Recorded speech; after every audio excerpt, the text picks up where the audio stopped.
Assalamualaikum warahmatullahi wabarakatuh. Good evening. My name is Angelia Ramadan dan di video kali ini saya akan membacakan cerita uh, dari Edgar Allan Poe yang berjudul Half Frog.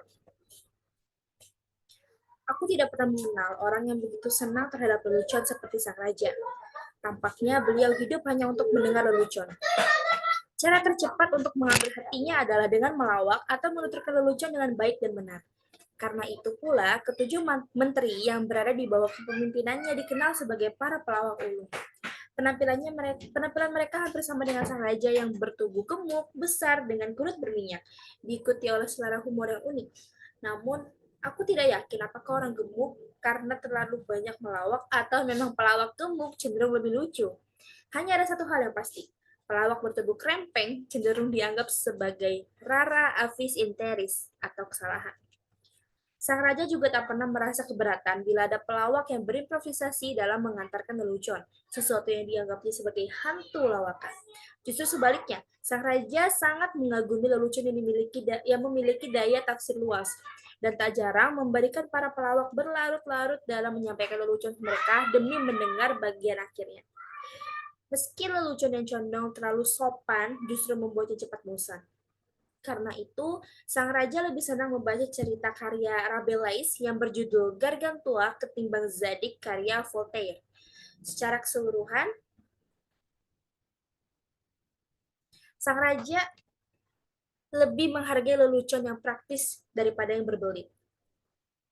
Di saat aku menceritakan ini, para pelawak masih punya pamor yang cukup besar di dalam lingkungan kerajaan. Selain itu,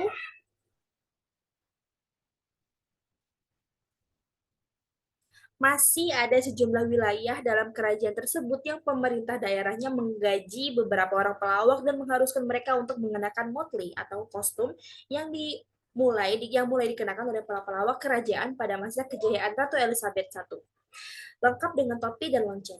Para pelawak tersebut juga diharapkan untuk selalu siap melontarkan lelucon yang cerdas di hadapan siapa saja. Raja kami pun masih menggaji pelawak favoritnya, tak lain karena ia butuh seseorang yang bisa menghibur hatinya, manakala ia dan ketujuh menterinya sibuk memikirkan urusan kerajaan yang merepotkan serta tak jarang memusingkan. Hanya saja, pelawak favoritnya itu ternyata lebih dari sekedar pelawak. Di mata sang raja, bentuk fisiknya yang kontet serta kondisinya yang cacat justru punya nilai tersendiri.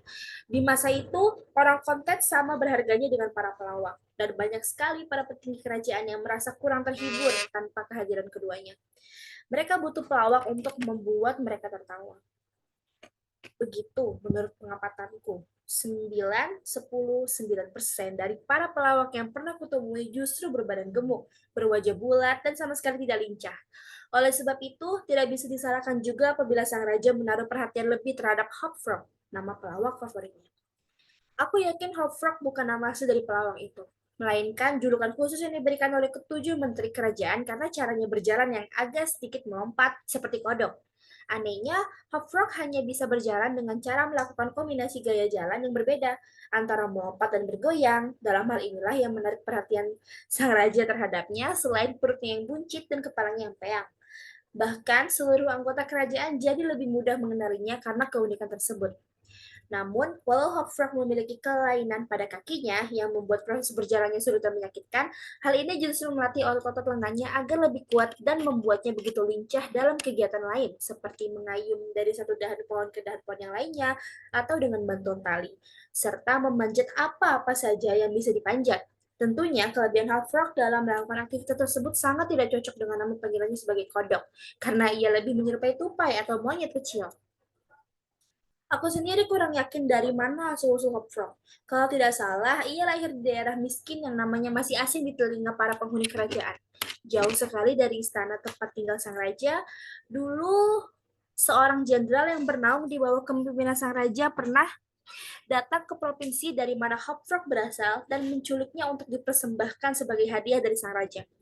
Dan selain Hopfrog yang dan selain Hopfrog, sang jenderal juga menculik seorang gadis bertubuh kontet yang untungnya memiliki anggota tubuh berukuran proporsional yang memungkinkannya untuk bekerja sebagai penari profesional. Gadis itu juga dipersembahkan dari sang raja, bagi sang raja. Menimbang situasi mereka yang senasib, tak heran apabila Hop Frog dan gadis itu menjalin tali persahabatan erat. Walaupun persahabatan ini tidak membawa keuntungan bagi Tripeta, si gadis kontet, namun bagi Hop Frog justru sebaliknya. Tripeta yang cantik, anggun, dan lincah, meskipun kontet, merupakan figur yang dikagumi dan didolakan banyak orang. Oleh sebab itu, dia punya pengaruh cukup besar di wilayah kerajaan, dan dia tidak pernah malu-malu dalam menggunakan pengaruhnya untuk menolong Hop Frog. Di salah satu kerajaan, aku lupa nama acara tersebut, sang raja memaksa untuk mengadakan pesta topeng. Dan setiap kali peserta topeng diadakan, maka baik Hopfrog maupun Tripeta diharuskan tampil, khususnya Hopfrog, karena ia memiliki banyak sekali ide menarik untuk acara-acara besar seperti pesta topeng, dengan mengusulkan karakter-karakter unik untuk dijadikan contoh, serta mengatur gaya konsum yang elegan, hingga tampaknya tak ada satu hal pun yang bisa selesai tanpa bantuannya. Ketika malam yang ditunggu-tunggu tiba, seluruh anggota kerajaan tanpa antusias menghadiri pesta topeng yang diadakan sang raja. Ruang pesta didandani sedemikian rupa hingga tampil berkilauan. Sementara para tamu sudah menyiapkan kostum yang akan mereka pakai. Tak ada seorang pun di antara mereka yang salah kostum, karena semua telah mempersiapkan topeng mereka selama berbulan-bulan sebelum pesta. Kecuali sang raja dan ketujuh menterinya. Entah kenapa mereka begitu ragu. Mungkin mereka ingin menyampaikan kostum yang apa yang akan mereka pakai. Tidak ada seorang pun di antara mereka yang salah kostum, karena semua telah mempersiapkan topeng mereka selama sebulan. Entah kenapa mereka begitu ragu. Mungkin mereka ingin menyampaikan semacam lelucon kepada para hadirin, atau mungkin mereka kebingungan gara-gara tubuh mereka terlalu gemuk. Sayangnya, waktu terus berlalu, dan di tengah keputusasaan mereka, sang raja pun memanggil Tripeta dan Hopfrog. Kedua orang konten itu pun memenuhi panggilan sang raja dan pergi menghadap beliau. Tapi setiba mereka di sana, sang raja justru tengah meminum anggur bersama ketujuh menterinya. Dan mood beliau juga tampaknya tidak begitu bagus. Meski ia tahu Hopfrog tidak suka minum anggur karena ia peminum yang cepat mabuk, sang raja tetap menyuguhkan minuman tersebut. Lebih parah lagi, sang raja memaksa Hopfrog untuk meminum anggur sungguhannya. Suguhannya seraya berkata, supaya kau selalu senang. Kemarilah Hopfrog, ujar sang raja saat si pelawak dan kawan wanita tiba dalam ruangan. Minum anggur ini untuk menyulangi kesehatan teman-temanmu. Di sini Hopfrog mendesah sedih. Dan semoga kami dapat menggunakan ide-idemu malam ini. Kami ingin karakter unik yang luar biasa untuk kami jadikan topeng. Kami tidak mau disamakan dengan para tamu lain. Ayo, minum. Anggur ini akan membuat lawakanmu semakin lucu. Seperti biasa, Hopfrog berusaha untuk membalas ajakan sang raja dengan lelucon. Tapi kali ini ia tidak kuasa menahan diri untuk mengambil gelas anggur dari tangan sang raja. Kebetulan, hari ini adalah hari ulang tahunnya, dan ketika sang raja menyuguhi perihal teman-temannya, ia mendadak merasa sedih dan melankolis. Matanya berkaca-kaca mengingat teman-teman di kampung halamannya. Tetes air matanya jatuh satu persatu ke dalam gelas anggur. Ahaha, gemang tawa sang raja terdengar menggelegar sementara Hopfrog berusaha menghabiskan anggurnya. Coba lihat manfaat segelas anggur. Nah, matamu sudah berkilauan, kan? Kasihan sekali pelawak itu. Sinar matanya bukan berkilauan, justru malah semakin tumpul. Karena efek anggur pada otaknya bekerja dengan sangat cepat, bahkan bisa dibilang instan. Ketika Hopfrog meletakkan gelas anggurnya di atas meja, seraya melempar tatapan aneh ke sekeliling ruangan, semua orang di dalam ruangan itu kecuali Tripeta menertawainya, seolah mengakui kemahiran sang raja dalam menyusun lelucon. Mari kita kembali ke permasalahan kita, kata si Perdana Menteri, seorang pria yang sangat gemuk. Ya, balas sang raja. Bantulah kami. Kami semua butuh karakter unik. Hahaha. Tawa sang raja kembali menggema, diikuti oleh tawa ketujuh menterinya. Hopfrog juga tertawa, meskipun tidak terlalu keras. Ayo, ayo, kata sang raja, tak sabar. Mana idemu? Saya sedang mencoba memikirkan sesuatu yang luar biasa. Balas Hopfrog asal-asalan, karena ia sudah mabuk. Mencoba? Teriak sang raja. Apa maksudmu dengan mencoba? Ah, aku tahu. Kau pasti perlu minum lebih banyak. Ayo, minum ini. Dengan itu, sang raja pun menuangkan segelas penuh anggur sebelum menawarkan lagi kepada Hopfrog yang kontan menatap bisu seraya menarik napas panjang. Ayo minum, perintah monster ningrat tersebut. Atau kau akan... Hopfrog ragu. Wajah sang raja berubah keunguan memendam amarah. Para menteri menggerutkan dahi. Tripeta yang wajahnya kian memucat segera menghampiri sang raja dan jatuh berlutut memohon agar temannya diampuni. Melihat ini, sang raja pun menatap si gadis kontet dengan takjub. Beliau terkesima atas kelancangan Tripeta hingga ia tidak tahu harus berkata apa. Atau bagaimana ia bisa menyampaikan keberatannya atas perilaku gadis kontet itu. Pada akhirnya, tanpa berkata apa-apa, sang raja mendorong Tripeta agar menjauh sebelum menumpahkan isi gelas ke atas wajah gadis kontet itu. Tripeta berusaha bangkit berdiri tanpa mengeluarkan desahan sekecil apapun sebelum akhirnya ia kembali ke posisinya semula di kaki meja. Selama setengah menit, setelah itu, suasana ruangan seakan terbungkus oleh kesunyian, di mana suara jatuhnya selembar daun atau bulu angsa ke atas lantai bukan tidak mungkin terdengar lantang. Tapi kemudian yang terdengar justru suara gesekan yang kasar dan memekak telinga yang datang dari seolah dari setiap sudut ruangan. Suara apa barusan? Tutur sang raja kepada Hopfrog. Si pelawak yang kini sudah mulai sadar dari mabuknya tampak terkejut mendengar tuduhan sang raja. Saya? Mana mungkin? Suara itu sepertinya datang dari luar, kata salah satu menteri. Mungkin ada seekor burung beo di tepi jendela yang sedang menggesek paruhnya pada jeruji sarangnya. Betul juga, balas sang raja, mendadak lega. Tapi aku berani bersumpah suara tadi terdengar seperti gesekan gigi orang kontet sial ini. Sekonyong-konyong, Hopfrog tertawa. Sang raja menetapkan bahwa seorang pelawak tidak boleh keberatan jika diledek atau disinggung, dan menunjukkan deretan gigi besar, kuat namun belum rupa. Lebih dari itu, ia juga mengatakan bahwa ia bersedia apabila diminta untuk meminum anggur sebanyak apapun oleh sang raja. Mendengar hal ini, sang raja mondar-mandir. Setelah menenggak segelas anggur, Hopfrog pun segera menuangkan idenya untuk pesta topeng yang akan berlangsung. Saya tidak tahu bagaimana saya mendapatkan ide ini, kata Hopfrog dengan nada tenang, seakan ia belum pernah merasakan anggur seumur hidupnya. Tapi setelah Baginda mendorong gadis kontet itu dan menumpahkan anggur di wajahnya, tepat setelah Baginda melakukan perbuatan tersebut dan ketika terdengar suara burung beo di luar jendela, saya menjadi terpikir sesuatu. Ini salah satu lelucon dari provinsi saya. Saya sangat digemari oleh rakyat yang menghadiri pesta topeng kami. Tapi di pesta Baginda tentunya ide ini termasuk baru. Sayangnya aksi ini memerlukan 8 orang untuk. Loh, kami sudah lengkap, teriak sang raja, yang tertawa lepas saat menyadari kebenaran komentarnya sendiri. Ada 8 orang pas. Aku dan para menteriku. Ayo, permainan apa yang ada dalam benakmu? Kami menamakannya 8 orang hutan, ujar si pelawak. Dan permainan ini sungguh luar biasa seru jika diperagakan dengan benar. Kami akan memperagakannya, kata sang raja sambil menegakkan tubuh dan merendahkan kelopak matanya. Keindahan permainan ini adalah, lanjut Hopfrog, para wanita akan ketakutan. Mantap, seru sang raja bersama ketujuh menterinya. Saya akan mendandani kalian dengan orang hutan.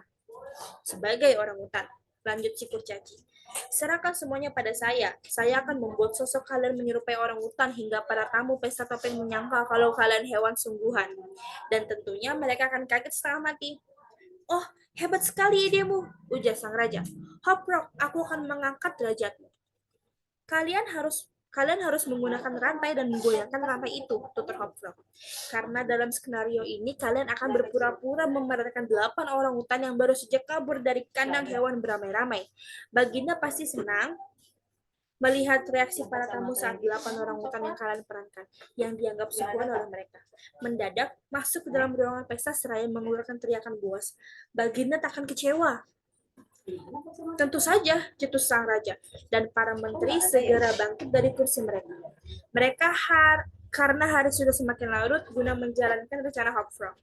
Perlengkapan yang digunakan Hopfrog untuk mendandani sang raja dan ketujuh menterinya sebagai orang hutan sangat sederhana, namun efektif untuk menghadirkan kesan yang diinginkan. Terlebih karena makhluk ini jarang sekali ditemukan di belahan dunia barat, dan interpretasi Hopfrog terhadap kera besar itu justru menyerupai monster buruk rupa, dengan harapan semua orang akan percaya bahwa 8 individu tersebut memang benar-benar sekelompok orang hutan. Sang raja dan ketujuh menterinya segera dibalut dengan kaos dan celana jejaring yang ketat, lalu dibalur dengan ter. Setelah itu, beberapa anggota menteri mengusulkan agar mereka menempel bulu-bulu angsa di sekujur tubuh mereka. Tapi usulan ini ditolak mentah-mentah oleh Hopfrog, yang mendemonstrasikan bahwa bulu orang hutan lumrahnya memiliki tekstur lebih kasar, dan karena lebih baik diimitasikan dengan mantel berbulu. Akhirnya mereka setuju untuk menggunakan mantel itu demi menipu para tamu pesta yang kini tengah asyik menikmati kemeriahan di dalam istana. Tak lama, Hopfrog menyediakan sebuah rantai panjang untuk mengikat ke 8 orang hutan tersebut. Pertama, ia melingkar melingkarkan rantai itu di sekeliling pinggang sang raja dan mengikat seerat mungkin. Lalu secara beruntun melakukan hal yang sama kepada ketujuh menteri yang tak sabar menunjukkan karakter mereka di tengah pesta.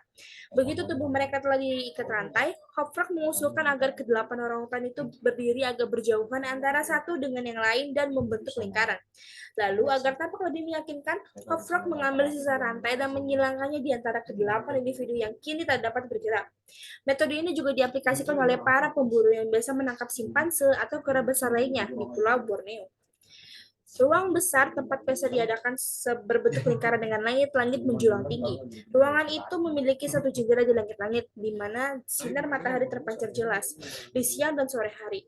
Di malam hari, ruangan tersebut diterangkan oleh cahaya lampu gantung yang bisa menghasilkan beragam efek sesuai dengan posisinya di bawah langit-langit ruangan. Biasanya lampu itu diseimbangkan agar kemilau cahayanya terbias keluar jendela. Pengaturan ruangan telah diserahkan kepada Tripeta yang justru mengandalkan penilaian Hofrak dalam hal ini. Hofrak usul agar ia memindahkan lampu gantung itu dari dalam ruangan khusus ke acara pesta tersebut. Alasannya lampu gantung yang cahayanya berasal dari susunan lilin bukankah mungkin malah mengganggu jalannya pesta. Bagaimana kalau tetesan lilin berjatuhan di atas kepala tamu dan menodai kostum mereka yang mahal? Malam itu udara berhembus hangat, maka sulit bagi siapapun untuk mencegah kebencian tersebut. Apalagi mengingat bentuk ruangan yang melingkar di mana semua orang berada di dalamnya tak akan lepas dari naungan lampu gantung di langit-langit. Hoprak memerintahkan Tripeta untuk menambah obor api di berbagai sisi ruangan, jauh dari para tamu termasuk sebatang obor pengharum ruangan. Obor-obor itu diletakkan di tangan kanan setiap patung Karadites yang berdiri membungkuk dinding sekitar 5-60 batang. Kedelapan orang utan menunggu sampai tengah malam sebelum memutuskan untuk menunjukkan diri kepada para tamu pesta. Ini adalah usulan Hoprak yang mengatakan bahwa tentunya kehadiran mereka akan jauh lebih memuaskan apabila semua tamu pesta telah datang.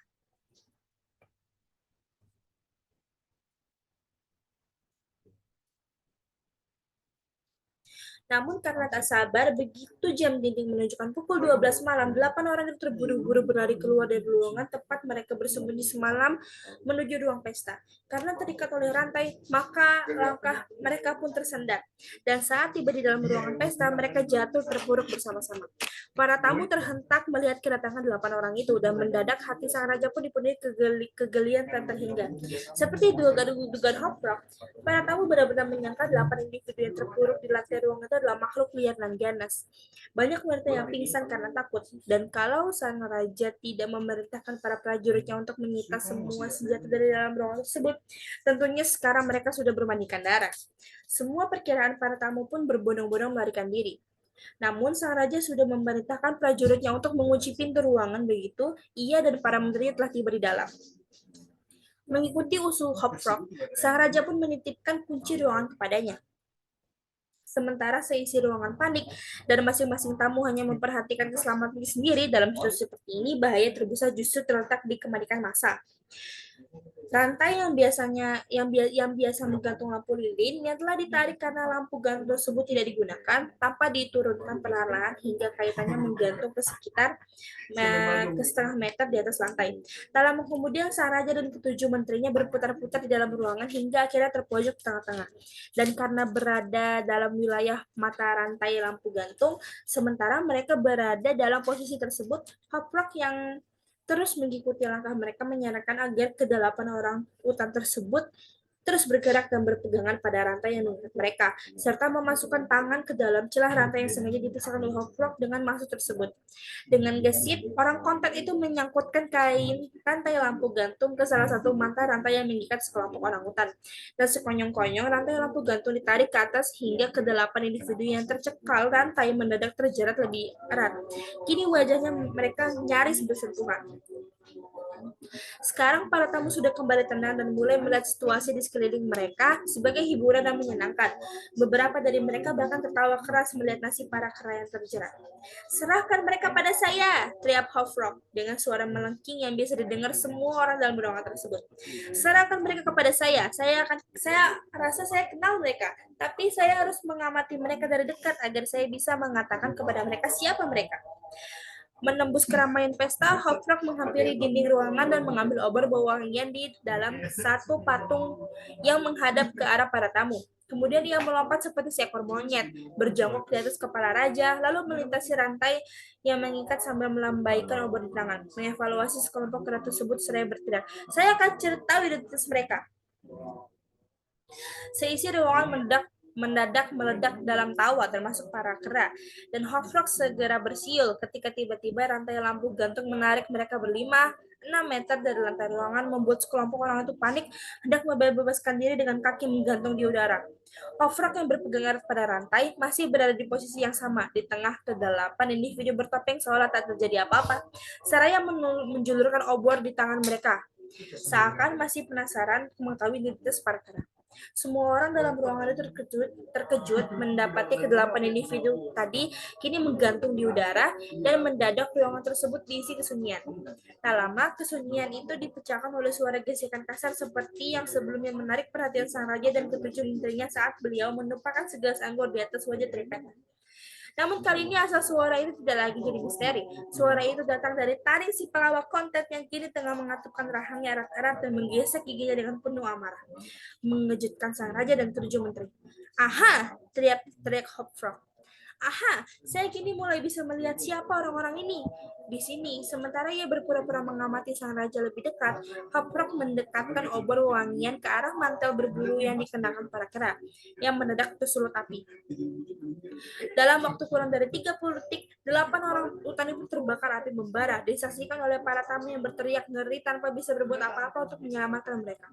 Lama-lama api yang berkobar semakin membara, membuat si pelawak terpaksa memanjat rantai yang terjulur dari langit-langit ruangan agar bisa-bisa menjauh dari kerumunan orang di bawah. Saat ia tergerak ke atas, para tamu kembali diam, menghadirkan sebuah kesempatan emas bagi Hoplock untuk angkat suara. "Sekarang saya bisa lihat dengan jelas," katanya, "siapa identitas orang-orang ini. Mereka adalah sang raja dan ketujuh menteri yang terhormat." Seorang raja yang takkan keberatan menyerang seorang gadis tak berdaya dari ketujuh penasihatnya yang mendukung perbuatan keji tersebut. "Apabila Anda bertanya-tanya siapa saya Hopfrog, seorang pelawak kerajaan, dan ini adalah lawakan saya yang terakhir." Karena mantel berbulu itu juga dilapisi oleh ter yang mudah tersulut bara, belum lagi Hopfrog selesai berbicara, kedelapan korbannya telah hangus di telan kobar api. Mayat mereka menggantung di bawah langit-langit ruangan, hitam dan buruk rupa, tak bisa dikenali. Si pelawak konten itu melemparkan obornya ke arah tumpukan mayat yang terikat rantai, lalu memanjat sampai menuju langit-langit ruangan, di mana ia menghilang di antara celah jendela. Banyak yang mengira bahwa Tripeta yang berjaga di atap ruangan ikut terlibat dalam aksi dan balas dendam sahabatnya, dan bahwa keduanya kabur dari sana untuk kembali ke kampung halaman. Karena sejak saat itu tak ada yang melihat mereka lagi. Oke, sekian dari cerita Hopfrog karya Edgar Allan Poe. Semoga kalian suka. Wassalamualaikum warahmatullahi wabarakatuh.